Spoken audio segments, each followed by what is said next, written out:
Hello Internet. This 3080 Ti appears to have been refurbished by the MSI Rethab or the RMA Center. And I based that conclusion not because I saw a warranty sticker, but because I saw a second warranty sticker on top of the original, which is a definitive proof that this could only come from an RMA. The card looks good on the outside, so let's take it apart and see what horrors MSI had left us to deal with today. Not even halfway in, on the back of the card I already see 3 different kinds of screws. I guess MSI ran out of screws, so they put whatever they had laying around. Who knows?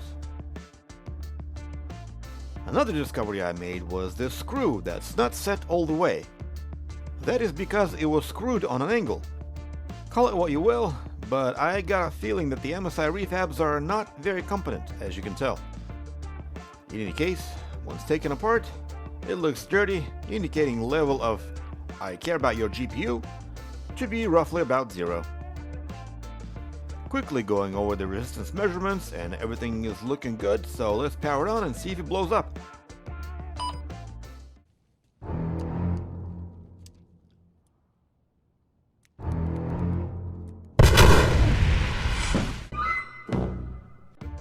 "5 volt is missing, 1.8 volt is missing, hex, core, and memory are also missing as a result.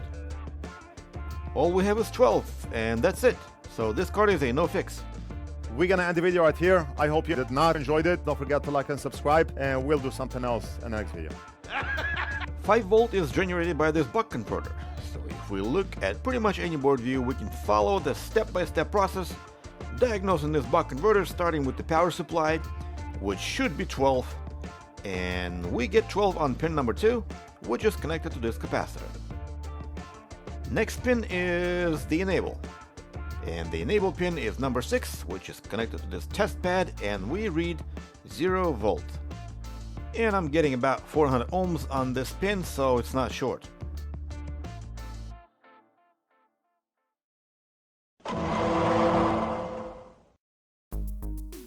I'm no expert in this field, but I'm guessing the enable signal comes from either one place or another. This resistor here is, for example, supposed to be a 12 volt pull-up, so this is the most likely suspect. This resistor should be 100K, but measuring it shows that the resistor is completely open line. So let's replace this resistor and see if it helps.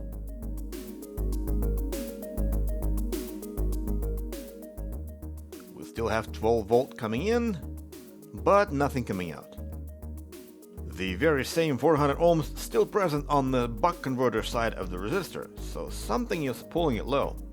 Either this capacitor is pulling it down, or the resistor went bad. It could be the buck converter itself, you just never know. Let's disconnect the capacitor and the resistor and see if anything changes.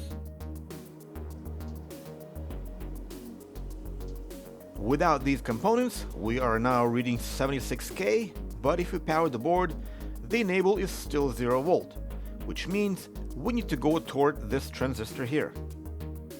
Let's disconnect this resistor from the transistor and see what changes. Nothing. 0 volt everywhere we go. Okay, let's put this resistor back where it belongs, clean everything up, and throw the GPU out the window.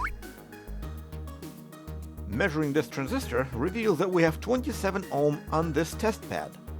Thinking that the buck converter was at fault, removing it made no difference, at which point I'm starting to think that this resistor here has gone bad, because without it, we're reading 100K. After changing this resistor, we're now reading 50K, but still no enable signal, which means that everything we've done so far was a complete waste of time. Instead, let's go back to this transistor on the top and check its circuit. This resistor here should have 12 volt, but when the board is powered, it only reads less than half a volt. That 12 volts is supposed to come through the coil on the back of the card, so let's have a look.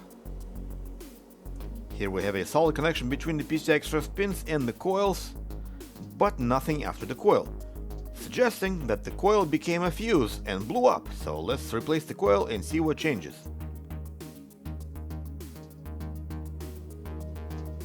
We now have continuity both ways and no short anywhere, so let's put the buck converter back, clean everything up and see if that helps. We have 5, 1.8, core, memory, and PEX. Perfect.